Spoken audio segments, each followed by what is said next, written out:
नमस्कार, आप देख रहे हैं न्यूज नेशन। मैं हूं अनुराग दीक्षित। 4 बजे के इस बुलेटिन में तमाम बड़ी खबरों को लेकर हम हाजिर हैं। इस बुलेटिन में जिन खबरों पर विस्तार से बात होगी उनमें सबसे पहले बात करेंगे उस स्टोरी की जिस पर महाराष्ट्र समेत पूरे देश की नजर है। मुंबई में आज एमएनएस प्रमुख राज ठाकरे अपनी पार्टी के नए झंडे के लॉन्च होने के बाद पहली रैली कर रहे हैं। घुसपैठियों के खिलाफ शुरू हुआ एमएनएस का ये महामार्च मुंबई के आजाद मैदान में खत्म होगा। दिन की दूसरी बड़ी खबर दिल्ली विधानसभा चुनाव से जुड़ी। विधानसभा चुनाव के नतीजे 11 फरवरी को आएंगे, लेकिन उससे पहले एग्जिट पोल के दावों पर सियासी जुबानी जंग जारी है। एग्जिट पोल में जहां आम आदमी पार्टी की सरकार बनती दिख रही है, तो वहीं बीजेपी को ये दावे गले से नहीं उतर रहे हैं। बीजेपी का दावा है कि सरकार तो उनकी ही बनेगी।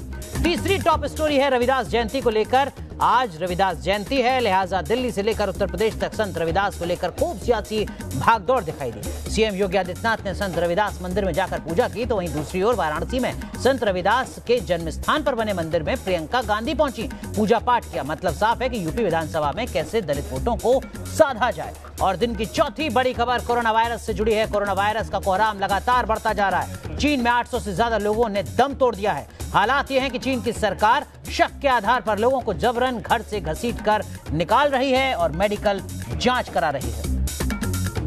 तो ये 4 बड़ी खबरें जिस पर हम बात करेंगे विस्तार से, लेकिन बुलेटिन में आगे बढ़ते हैं और आपको दिखाते हैं देश और दुनिया की 20 बड़ी खबरें फटाफट अंदाज में।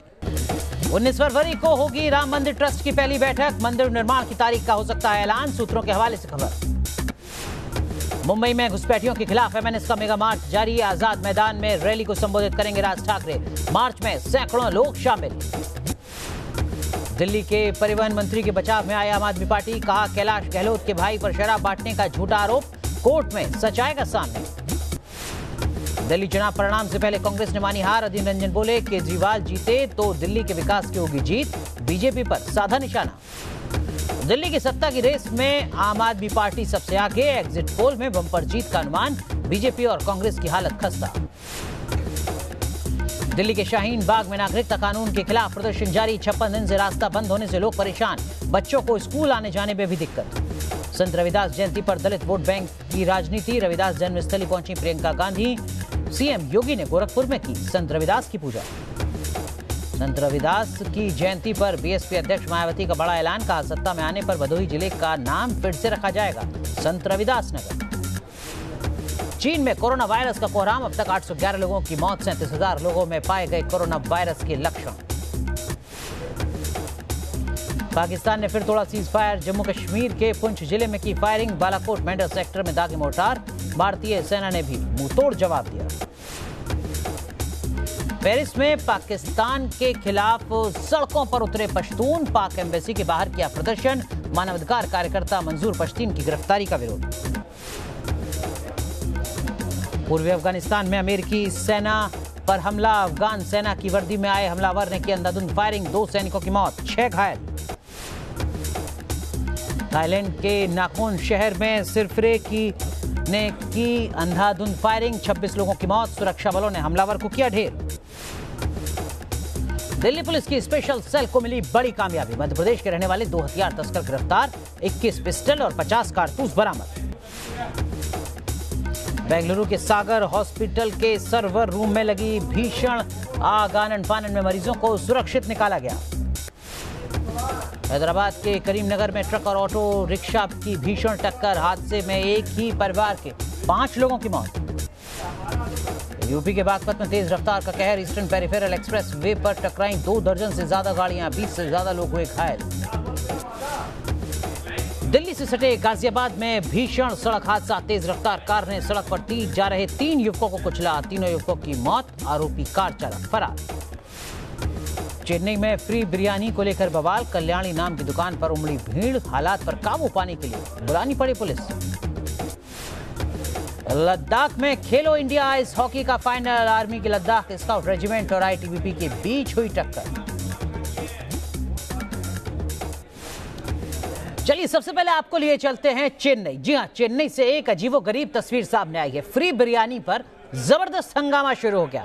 एक दुकान ने 1 प्लेट बिरयानी पर दूसरी प्लेट फ्री देने का पोस्टर चिपकाया, जिसके बाद बवाल शुरू हो गया। मुफ्त में बिरयानी लेने के लिए बड़ी संख्या में लोग जमा हो गए, हंगामा शुरू हो गया। बवाल इतना बढ़ गया कि हालात पर काबू पाने के लिए पुलिस को बुलाना पड़ा। तो देखिए जरा इस तरीके की तस्वीर, ये चेन्नई की आप देख रहे हैं, जहां पर एक दुकानदार ने ऑफर चलाया और देखिए जरा ऑफर के बाद भीड़ कितनी उमड़ी है कि उस शख्स को अपनी दुकान का जो शटर है वो आधा गिराना पड़ा है, पुलिस को बुलाना पड़ा है। लोगों की भीड़ वहां पर उमड़ी हुई है। ऑफर को कोई भी गंवाना नहीं चाहता। एक प्लेट बिरयानी का पैसा दोगे तो दूसरी प्लेट मुफ्त मिलेगी, ये दरअसल में ऑफर। लेकिन इस ऑफर को लेने के लिए लोग कितनी बड़ी संख्या में पहुंचेंगे, इसका अंदाजा शायद दुकानदार को भी नहीं रहा होगा। चलिए रुक करते हैं इस वक्त की एक और बड़ी खबर की ओर, जो राम मंदिर निर्माण से जुड़ी है। राम मंदिर तीर्थ क्षेत्र न्यास की पहली बैठक 19 फरवरी को होगी। राम मंदिर ट्रस्ट की बैठक पराशरण के घर पर शाम 5 बजे होगी। इस बैठक में राम मंदिर निर्माण की तारीख का ऐलान भी हो सकता है। तो अयोध्या में राम मंदिर निर्माण को लेकर किस तरीके से घटनाक्रम आगे बढ़ेंगे, उसको लेकर एक महत्वपूर्ण बैठक 19 फरवरी को होनी है, यानी 10 दिन का तकरीबन वक्त बचा है इस बैठक में। और इस बैठक का एजेंडा क्या होगा, ये शुरुआती जानकारी के मुताबिक ये माना जा रहा है कि राम मंदिर का निर्माण कब होगा, इसको लेकर बात संभवतः हो सकती है। हालांकि 2 अप्रैल की तारीख अब तक बताई जाती रही है। और अब बात करते हैं देश की आर्थिक राजधानी मुंबई की, जहां राज ठाकरे की पार्टी एमएनएस का महामोर्चा शुरू हो गया है। गिरगांव चौपाटी से शुरू हुआ ये महामार्च आजाद मैदान में खत्म होगा। महाराष्ट्र की सियासत में राज ठाकरे और उनकी पार्टी ने हिंदुत्व और भगवा का सहारा लिया है। घुसपैठियों के खिलाफ आज मुंबई में राज ठाकरे महामोर्चा निकाल रहे हैं। एमएनएस के इस महामोर्चे में पूरे महाराष्ट्र से लोगों को बुलाया गया है, जिन्हें महाराष्ट्र सैनिक नाम दिया गया है। बताया जा रहा है कि इस महारैली में करीब 1 लाख लोग शामिल होने वाले हैं। ये सभी कार्यकर्ता भगवा रंग की टी-शर्ट, टोपी और हाथ पर बांधने वाली पट्टी पहनेंगे, जिसको बाकायदा बनवाया गया है। और इस तमाम चीजों पर शिवाजी महाराज की राजमुद्रा का चिन्ह छपा है।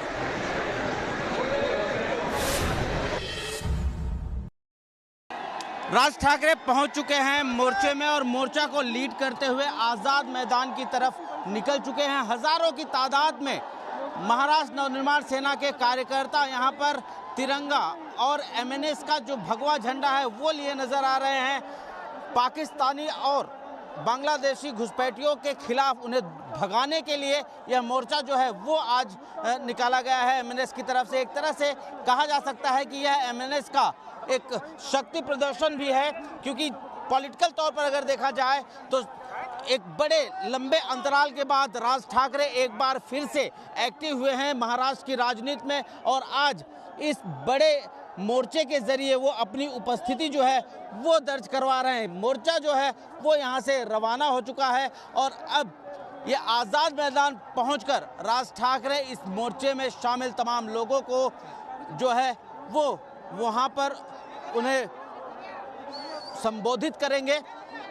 जाहिर तौर पर राज ठाकरे की अगर बात करें तो राज ठाकरे एक कुशल वक्ता हैं और यही वजह है कि मुंबई ही नहीं महाराष्ट्र के अलग अलग हिस्से से तमाम जो एमएनएस कार्यकर्ता हैं वो यहाँ पर पहुँचे हुए हैं और आज आज़ाद मैदान में राज ठाकरे को देर शाम तक सुनेंगे।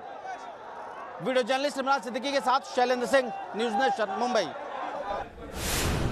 चलिए सीधा रुक करते हैं मुंबई के आजाद मैदान का। हमारी सहयोगी श्वेता घुमसे हमारे साथ जुड़ चुके हैं। श्वेता, जरा तस्वीरें भी दिखाइए और इस मार्च को निकालने के पीछे की राजनीतिक वजह क्या राज ठाकरे के सामने?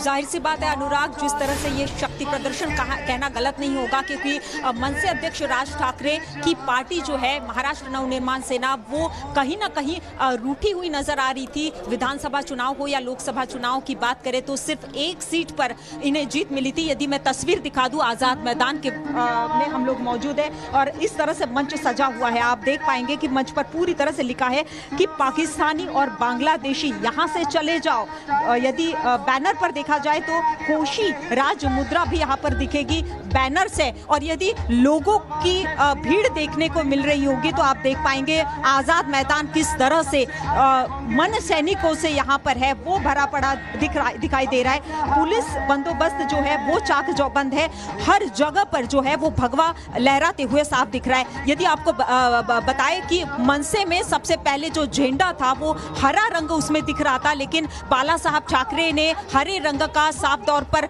नकार दिया था। और अब यदि देखा जा सकता है कि बाला साहब ठाकरे का जो स्वप्न है वो मन से पूरी करती हुई नजर आ रही है। आजाद मैदान में ये भीड़ है महाराष्ट्र सैनिकों की, जिन्होंने सिद्धिविनायक में राज ठाकरे ने दर्शन लिए और उसके बाद में वो आजाद मैदान के लिए वो निकल पड़े। यदि ये भीड़ की बात करें तो आप देख पाएंगे किस तरह से भगवा झंडा आजाद मैदान में दिख रहा है। अनुराग, तो तस्वीरों में देखा जा सकता है राज ठाकरे खुद को राजनीतिक तौर पर मजबूत करने की एक कोशिश यहां पर कर रहे हैं इस मार्च के जरिए। बहुत बहुत शुक्रिया श्वेता जुड़ने के लिए। आगे भी आपसे तमाम अपडेट्स लेते रहेंगे। तो देश भर में सीएए को लेकर विरोध के सुर जारी है।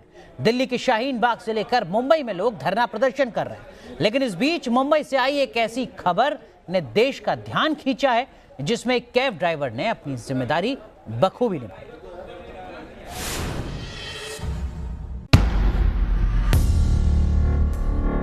ये है कैब ड्राइवर रोहित सिंह, जो आजकल सुर्खियों में है। लोग इनकी तारीफ कर रहे हैं। जब देश में अफवाह फैलाई जा रही, देश विरोधी नारेबाजी की जा रही, लोगों को भड़काया जा रहा, उन सब के बीच रोहित सिंह ने वो काम किया है जो देश के हर नागरिक की जिम्मेदारी है। 5 फरवरी 2020 की वो रात जब कैब ड्राइवर रोहित की कार में जयपुर के रहने वाले कवि और एक्टिविस्ट बप्पादित्य सवार हुए थे। रोहित उबर की कैब चलाते हैं।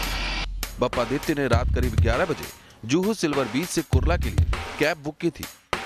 न्यूज नेशन ने खुद रोहित सिंह से वाकये की हकीकत जानने की कोशिश की। संवाददाता श्वेता घुम से उनकी कैब में सवार हुई। बातचीत में रोहित सिंह ने बताया कि जब बप्पादित्य कार में सवार हुए तो किसी से फोन पर बात कर रहे थे। उसी दौरान बप्पादित्य ने देश विरोधी बात कही तो वो सीधे बप्पादित्य को सांता क्रूज पुलिस स्टेशन ले गए। बात करते हुए किसी से मेरे साथ गाड़ी में बैठे और उसके बाद आई स्टार्टेड द ट्रिप था। इन्होंने जब कहा कि यार देख यार, देश में तो आग लगने ही वाली है। जब इन्होंने कहा देश में आग लगने ही वाली है और फीमेल ऑडियंस को टारगेट करते हैं हम, और मेरा मुद्दा ये है कि मैं शाहीन बाग से कुछ बड़ा बॉम्बे में करने की कोशिश कर रहा हूँ, तो मुझे लगा कि भाई मैं इस चीज़ को पुलिस स्टेशन ले जाके इनको रिपोर्ट कर देता हूँ। और वही मैंने किया। मैंने ले जाके पुलिस स्टेशन के बाहर गाड़ी खड़ी की और मैंने बोला, मैं अंदर गया। मैंने इनसे ये बोला पैसेंजर से कि मुझे कुछ ATM से पैसे विड्रॉ करने हैं। मैंने गाड़ी रोकी। He said okay. I went out. मैं पुलिस वालों को 2 पुलिस वालों को लेके आया। मैंने उन्हें बताया कि भाई मेरी गाड़ी में कोई पैसेंजर बैठा हुआ है जो देश में आग लगाने की बात कर रहा है। रोहित सिंह के मुताबिक उन्होंने एक सतर्क नागरिक की तरह अपनी जिम्मेदारी निभाई। पुलिस ने उनसे और बप्पादित्य से करीब 2.5 घंटे तक पूछताछ की। कुछ भी संदिग्ध नहीं पाए जाने पर पुलिस ने सभी को छोड़ दिया। बप्पादित्य ने रोहित पर निजी बातचीत में दखल देने और हैरेसमेंट करने का आरोप लगाया, लेकिन रोहित ने आरोपों से इनकार किया है। जी, मैंने मामला अपने हाथ नहीं लिया। मैंने मामला ऐसे किसी जगह पे, मैंने उनको किसी तरीके का कोई हैरेसमेंट नहीं किया। बात रही, इन्होंने कहा कि भाई मेरी पर्सनल स्पेस में घुसा, मेरा वॉइस रिकॉर्ड किया।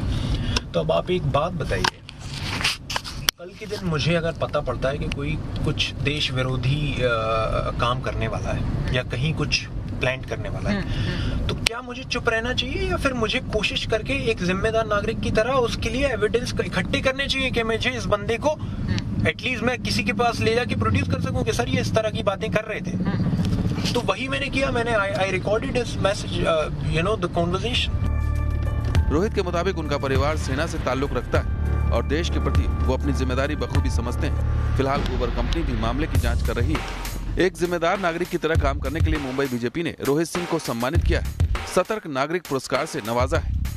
जिस तरह से रोहित ने ये कारनामा किया है कि आखिर देश विरोधी यदि बातें सुनाई भी देती है तो उसे पुलिस तक कैसे पहुंचाई जाए और देश को सुरक्षित रखा जाए, जहां पर शांति और अमन की बात हो। वीडियो जर्नलिस्ट सिद्धेश वाजगे के साथ श्वेता घुम से, न्यूज नेशन, मुंबई। और अब बात करते हैं देश की राजधानी दिल्ली की, जहां पर हर किसी को इंतजार है विधानसभा चुनाव के नतीजों का। किसकी दिल्ली को पावर्ड बाय कोलगेट। स्माइल करो और शुरू हो जाओ in association with Godrej expert rich cream. इस हेयर कलर में है 10 गुना एलोवेरा की देखभाल।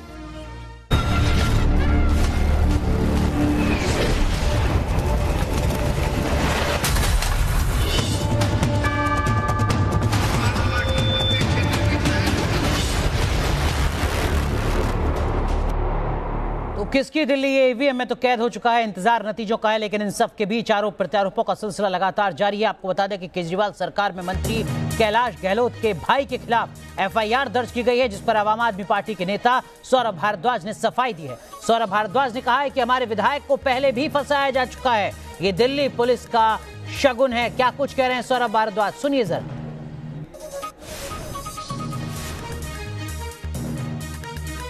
देखिए, पिछली बार भी 2015 में हमारे एक विधायक का नाम शराब के साथ जोड़ा गया था और बताया गया था कि उनके कोई रिश्तेदार हैं जिनके यहाँ शराब पकड़ी गई है, और बाद में जो है वो बाइज्जत बरी हुए उस केस के अंदर। तो इतना तो दिल्ली पुलिस का बनता है कि हमारे एक आध विधायक के ऊपर केस बने, ये तो शगुन है दिल्ली पुलिस का।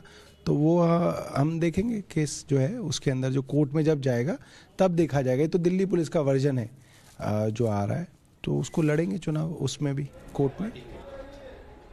उधर दिल्ली में विधानसभा के लिए वोटिंग हो चुकी है और लोगों को अब रिजल्ट का इंतजार है। लेकिन रिजल्ट से पहले एग्जिट पोल के दावों पर सियासी घमासान मच गया है। सभी एग्जिट पोल में आम आदमी पार्टी की वापसी का दावा किया जा रहा है, जबकि बीजेपी का कहना है कि दिल्ली में सरकार तो वो ही बनाएंगे। दिल्ली बीजेपी अध्यक्ष मनोज तिवारी ने दावा किया है कि सरकार उनकी बनेगी। एग्जिट पोल के मुताबिक दिल्ली में केजरीवाल सरकार वापसी करती दिख रही है। फिलहाल ऊंट किस करवट बैठेगा, ये 11 फरवरी को पता चल जाएगा।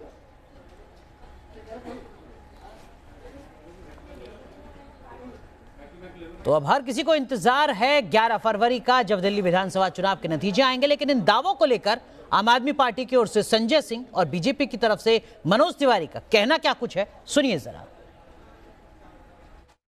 तो एग्जिट पोल का भी नतीजा जो आया वो सारी टीवी चैनल्स में एक जैसा आया। कोई 68 दे रहा है, कोई 63 दे रहा है, कोई 62 दे रहा है। तो मुझे लगता है कि ये एग्जिट पोल का जो नतीजा है ये एक बड़ा संकेत है कि देश की राजनीति काम के नाम पर लोग अब वोट करेंगे। ये जो नकली मुद्दे चुनाव में बनाए जाते हैं ये ठीक नहीं है। एग्जिट पोल से हम सहमत नहीं हैं और एकदम हमारा पूरा सर्वे, हमारा लोगों से बातचीत, हमारा बूथ पे घूमना, हमारे लोगों का अपना समीक्षा, बीजेपी 45 प्लस सीटों के साथ it will go up to 48। लेकिन इन सब के बीच इस वक्त एक बड़ी खबर आ रही है दिल्ली से ही, जहां आम आदमी पार्टी के नेता संजय सिंह ने चुनाव आयोग पर निशाना साधा है। ईवीएम की सुरक्षा को लेकर सवाल खड़े किए हैं आम आदमी पार्टी के नेता, प्रवक्ता और सांसद संजय सिंह ने। उन्होंने कहा है कि कर्मचारी के पास रिजर्व ईएमआई कैसे हो सकता है। क्या कुछ कह रहे हैं संजय सिंह, सुनिए जरा। सारी मीडिया इस बात का इंतजार कर रही है, पूरी दिल्ली इस बात का इंतजार कर रही है, हम लोग इस बात का इंतजार कर रहे हैं कि भाई कितना मतदान हुआ ये तो बताओ। लेकिन 70 साल के इतिहास में शायद पहली बार ऐसा हुआ होगा कि चुनाव आयोग मत का प्रतिशत बताने के लिए तैयार नहीं, कितना मतदान हुआ। इसका मतलब कहीं कुछ पक रहा है, कहीं कुछ दाल में काला है, कोई खेल चल रहा है अंदर अंदर। आज संत रविदास की जयंती है। रविदास जयंती के मौके पर उत्तर प्रदेश में सियासी हलचल देखी गई। गोरखपुर में मुख्यमंत्री योगी आदित्यनाथ ने संत रविदास की पूजा अर्चना की, तो वहीं प्रियंका गांधी आज वाराणसी में संत रविदास की जन्मस्थली सीर गोवर्धन पहुंची, जहां उन्होंने मंदिर में माथा टेका, आशीर्वाद दिया। देश विदेश से आए श्रद्धालुओं के साथ लंगर खाया। प्रियंका गांधी यहां करीब 1 घंटे तक रुकी। 2 तस्वीरें हम आपको दिखा रहे हैं, दोनों तस्वीरें उत्तर प्रदेश की हैं, लेकिन इन तस्वीरों का सियासी मतलब बहुत कुछ निकाला जा रहा है। संत रविदास की जयंती के मौके पर किस तरीके से एक पूरे के पूरे वोट बैंक को साधा जाए, इस तरीके की कोशिश जरूर की गई है इन दौरों के जरिए। प्रियंका गांधी लगातार उत्तर प्रदेश में, खासकर पूर्वी उत्तर प्रदेश में सक्रिय हैं। वहीं दूसरी तरफ योगी आदित्यनाथ भी अपनी सक्रियता लगातार दिखा रहे हैं। और अब बात करते हैं चीन की। चीन में कोरोना के कहर की हालत अब दर्दनाक होती जा रही है। यहां कोरोना पीड़ित लोगों को जबरन घरों से बाहर निकाला जा रहा है। चीन में कोरोना पीड़ित लोगों का एक ऐसा ही वीडियो वायरल हो रहा है जिससे पूरी दुनिया को जिसने हिला कर रख दिया है। घरों से जबरन खींचा जा रहा है, घसीटा जा रहा है, मारा पीटा जा रहा है। यह जबरदस्ती और जुल्म हो रहा है चीन में, जहां कोरोना के फैलते वायरस ने चीनी सरकार को इतना डरा दिया है कि वो अब अपने ही लोगों को घरों से जबरन निकाल रही है। चीन के वुहान का एक ऐसा ही वीडियो इन दिनों वायरल हो रहा है जिसमें सुरक्षाकर्मी कोरोना वायरस के संदिग्ध मरीजों को जबरन घरों से बाहर निकालते हुए दिख रहे हैं। मरीज बाहर नहीं आना चाहता, लेकिन सुरक्षाकर्मी उसे जबरन बाहर निकाल रहे हैं, खींच रहे हैं। देखिए कैसे ये सुरक्षाकर्मी लोगों को घरों से बाहर खींच रहा है, लेकिन इनमें से एक शख्स नीचे ही फर्श पर लेट जाता है, जिसे सुरक्षाकर्मी उठा नहीं पाता। जब एक से बात नहीं बनी तो चार सुरक्षाकर्मी आ जाते हैं और इस मरीज को जबरन उठाकर बाहर ले जाते हैं।